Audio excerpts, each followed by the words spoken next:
Հայաստանը պետք է Վազգեն Սարգսյանի ասած տնտեսական պայքարը հաղթի, ու այդ պայքարն է, որ մեր երկրին փառք է բերելու։ Արարատի մարզում բազմամարդ հանրահավաքի ժամանակ հայտարարել է Ուժեղ Հայաստան դաշինքի խորհրդի անդամ Նարեկ Կարապետյանը, ընդգծելով, որ երկրի զարգացման միակ ուղղությունը հզոր տնտեսություն հիմնելն է։ Կարապետյանի խոսքով, պատմականորեն Հայաստանի ազգային հերոսից ծննդավայր հանդիսացող այս տարածաշրջանում այսօր առկա է հսկայական պոտենցիալ, որը սակայն չի օգտագործվում գործող իշխանությունների վարած սխալ քաղաքականության պատճառով։ Կարապետյանը առաջարկել է Արարատը դարձնել ոսկեգործության կենտրոն, որ տեղական ոսկերիչները ստիպված հումքը չներկրեն Թուրքիայից։ Ըստ Կարապետյանի, միայն այդ դեպքում իրական տնտեսական հաղթանակ կլինի։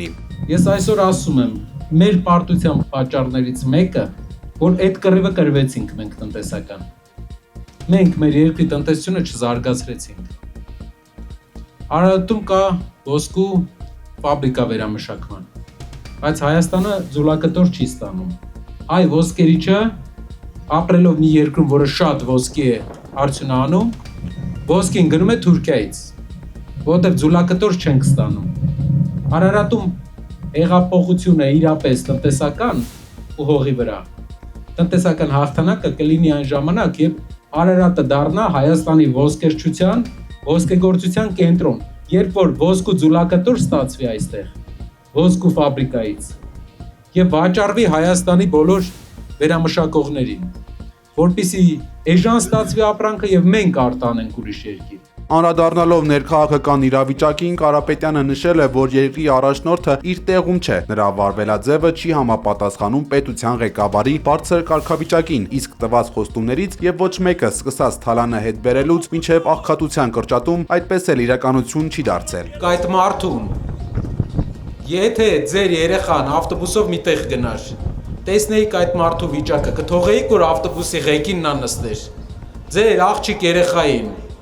ձեր աղջկա դասարանցիներին կթողեիք ավտոբուսում վարեր Նիկոլ Փաշինյանը ավտոբուսը, եթե տեսնեիք ինչ վիճակում է ինքը։ Եթե ավտոբուսի ռուլ չենք տալիս իրան,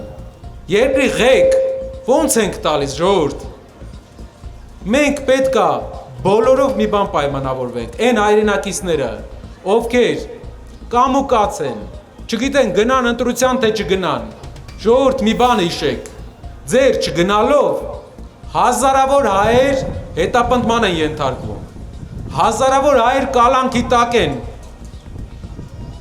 քաղաքական հոդվածներով։ Կարապետյանը վստահեցրել է, որ քաղաքացիների ակտիվ աջակցության դեպքում հնարավոր կլինի երկրում հաստատել կայունություն ու տնտեսական առաջընթաց։ Նրա պնդմամբ, իշխանափոխությունը Հայաստանին կբերի ուժեղանալու, սեփական գլուխը բարձր պահելու եւ միասնական լինելու նոր հնարավորություններ, իսկ իրենք պատրաստ են շարունակել այս պատվաբեր պայքարը հանուն ժողովրդի ապագայի։